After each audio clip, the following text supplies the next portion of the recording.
Čo si myslíte o štátnej ochrane nefajčiarov, obmedzovanie, či to nie je vlastne obmedzovanie práv podnikateľov, vlastníckych práv? Toto je moja osobná ťažká dilema, ťažká. Nemalo by to byť ako nejak na trhu, že vlastne keď niekto nechce ísť do zafajčeného podniku, tak nech tam... Ja si pamätám, keď Austrália bola jedna z prvých krajín, ktorá zaviedla zákaz fajčenia, ale že úplne, že komplet zákaz fajčenia. A ja keď som tam došiel a bol som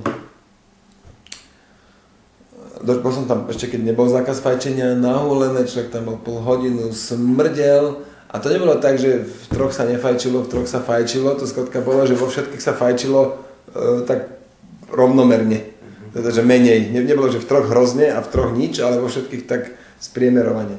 A človek skrátka smrdel a potom, a v tom čase som si hovoril, že zákaz fajčenia je úplná hlúposť.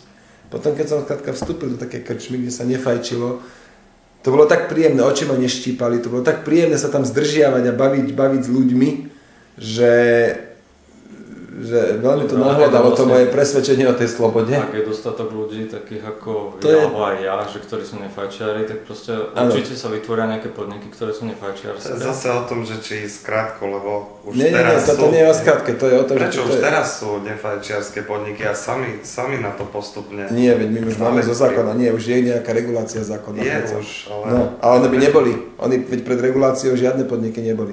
Toto, čo vravíš, Martin, to je tak, že to je teória, ktorá znie pekne a v podstate ako dušou liberál by som mal s tým súhlasiť. A prax je taká, že keď som teda došiel do tých krčiem, tak som si to nevedel vynachváliť. A to navyše ešte ja fajčím a cigary, to nie je, že na 5 minút idem von, ale cigara to sa fajčí hodinu. Sám teda som nešťastný, keď sa nemôže fajčiť, napriek tomu s tým súhlasím. A to, čo bolo teraz také kontroverzné, jedna naša poslankyňa napísala blog, že by úplne zakázala. A ona v tom blogu ale aj písala, že napríklad v nákupných centrách by sa malo zakázať fajčiť a s tým súhlasím. S tým jednoducho, bol by som za. Nie je to liberálne, ale bol by som za. Aj. Čo si myslíte o ochrane života a osobného vlastníctva legálne držanou zbraňou? Nakoľko je efektívna regulácia držania zbraní? Vzhľadom na možnosti dostať sa k zbraniam aj na čiernom trhu má táto regulácia? Zvoľnil by som tú reguláciu. Aj na Švajčiarsku alebo aj na USA, že tam je to také... Áno, ale potom tu sa nestáva, že nejaký 15-ročný frustrovaný chalan vystrieľa polku triedy. A v Amerike sa to stáva, Amerika je oveľa väčšia krajina, koľko, 50 krát väčšia. Iný je problém politikov. Sa to nájde. Iný je problém politikov, že Harman vystrieľal tam 6 ľudí v Devinskej s ilegálne držanou zbraňou. A my sme sprísnili pravidlá pre tých, čo zbraň držia legálne.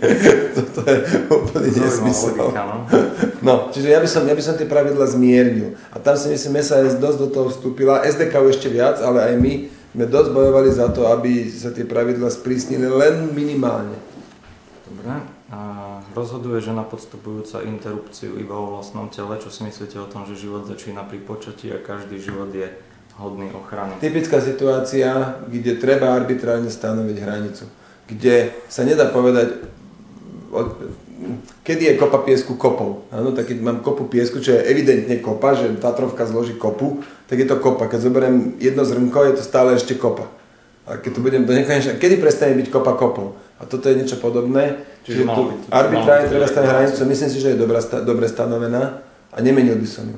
Ani, aj keby bolo výlučne v mojej moci, by som nemenil tú hranicu žiadnym smerom. Nechal by som ju tak, aj preto, lebo ľudia sú na to zvyknutí. Teraz malo by štát zákonom upravovať dobrovoľné formy vzťahov dospelých osôb? Jasné, že nie. Tým myslené manželstvo, alebo teraz... Jasné, že nie. Nemal by upravovať. Teda nemal by zakazovať, nemal by sa o tom miešať. A opäť, keď niečo, tak nech spraví niečo ako default, alebo nejaký, že tie najzaužívanejšie formy nech má, povedzme manželstvo, teda nie cirkevné, ale aj prečo sa to teda nezruší takto v zákone, ako je to definované, že povedzme vyhodiť nejaké slova len? A prečo sa vlastne vy snažíte zavádzať tie registrované partnerstvá, ktoré vytvárajú aj pre štát nejaký zoznam ľudí, vlastne je to nejaký nový inštitút? Áno, poviem prečo. To nie je zbytočné až tu viacej? Je, ale hen to by vôbec neprešlo. To len kvôli politickej priechodnosti. Samozrejme, že by bolo rozumnejšie povedať, manželstvo je toto a nebudeme riešiť, ktorí dve ľudia, ale potom vzniká otázka, a prečo nie traja? Lebo dnes je napísané, že manželstvo je zväzok medzi mužom a ženou. Dobrovoľné, tak prečo nie? Áno, že manželstvo je zväzok medzi mužom a ženou a rovno to zružme, že manželstvo je zväzok. Keď dojdu, že... Prečo to vôbec riešiť? Že chlap a 3 ženy, no dobré, ale potom keď bigamiu alebo mnohoženstvo. Dobrovoľné, prečo nie? Dobre, nech si spolu žijú, no odtiaľ potiaľ sa mi tlačí na jazyk povedať. Len je to také ako pchanie sa ľuďom do... Jasné, že áno, bez akokoľvek diskusie. Ale zase na druhej strane spoločnosť už len žije z toho, že tá rodina, že rodina je základná bunka spoločnosti, to znie to hrozne otrepane, ale ja si myslím, na tom niečo je. A keby neexistovala rodina, tak jednoducho tá spoločnosť tak sa nevyvíja ďalej. Otázka, že myslíš si, že štát oslabuje rodinu? V podstate sa ukazuje, že tie sociálne zabezpečenia nahradzujú, to predtým riešila rodina. A teraz tým, že áno. napríklad o starších sa ale to je tak, že rodina. za posledných 150 rokov, lebo to nie je proces, ktorý je z roka na rok, ale od Bismarcka bola rodina výrazne oslabená, to je pravda. No ale na druhej strane ja som veľmi rád, lebo bola kedy sa ešte v 50 rokoch ako dalo sa žiť, len to bol oveľa väčšie nútenie, väčší cvank, jedno. Nedalo sa žiť žena napríklad, keď nechcela, že mať chlapa, ktorému bude ponožky prať a 3 deti na krku, keď chcela žiť povedzme voľnejšie, keď chcela mať viacero sexuálnych partnerov, keď nechcela sa viazať, tak ona bola hneď za preflaknutú. A to je dnes oveľa tolerantnejšia spoločnosť, čiže áno, štát oslabil rodinu, nie teraz, že tento štát, ale naša spoločnosť za posledných 150 rokov oslabila rodinu, ale výrazne zvýšila slobodu jednotlivca. Výrazne. Dekriminalizácia marihuany, legalizácia marihuany alebo legalizácia všetkých drog, čo je pre vás ideálny konečný stav z dlhodobého hľadiska? To teraz neviem povedať, lebo sú tam tie kolaterálne škody.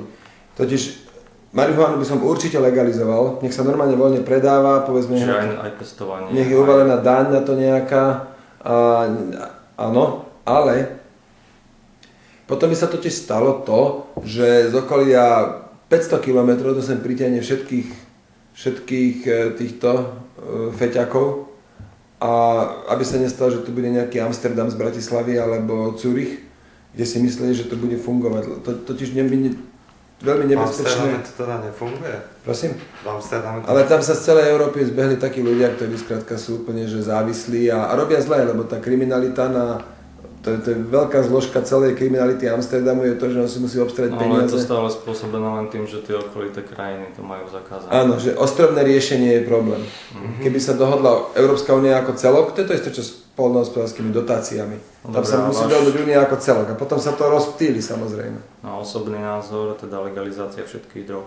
No nie, bol by som opatrný. Ako predsa len sú nebezpečné. Moc nebezpečné veci na to, aby to bolo len tak voľné. Teraz také zaujímavé otázky, už blížime k záveru. Ako definujete krádež, tak v skratke? Nedobrovoľný presun vlastníctva. Dobre. Teraz, je podľa vás zdaňovanie krádež? Nedobrovoľná zmena vlastníctva. Je podľa vás zdaňovanie krádež? No... to je. Nie je. Nie, keď je to nedobrovoľné. Z principiálneho hľadiska je zdaňovanie krádež? Nie je to krádež, nie. Je to súčasť spoločenskej dohody na tom, že chceme mať nejaké verejné statky. Čo je to spoločenská dohoda? Spoločenská dohoda je napríklad... Ja som sa s nikým nedohodol. No, ty síce nie, ale predsa existuje nejaký ten mechanizmus zvaný demokracia, že sú voľby, ktoré keď u nás... Keď nejdem voliť? Prosím? Keď nejdem voliť? Ale máš možnosť zvoliť. Máš možnosť zvoliť a máš možnosť si založiť politickú stranu, keď máš dojem, že nie... Voľba je odmietnúť. Môžeš odmietnúť, nech sa páči, ale čiže vždy to bude nedobrovoľné.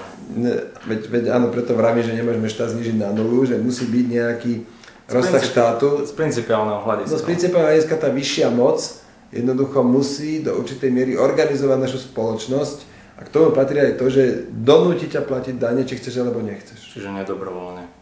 Áno, ešte existuje opt-out, akože poviem si, že ja nechcem od vás opt-out žiadne sociálne výhody. Opt-out existuje, môžeš ísť na Bahamy. To je taký ťažký obdobie. Áno, áno. Ale to vždy taký argument, že ak sa ti nepáči, tak odíde. Ale prečo? Že ja som sa tu narodil ako... Veď ľudia tu ostane, ale platia nejaké pravidlá, ktoré si dala spoločnosť ako celok. Tie pravidlá nepadnú z neba. Spoločnosť. Vláda si to dala. Ale vláda predsa má odvodenú moc od ľudí tými voľbami. A nie od všetkých. No nie, tak ale tí, čo sa rozhodli nevoliť, tak nech do toho nepindajú. Tak majú smolu. Áno.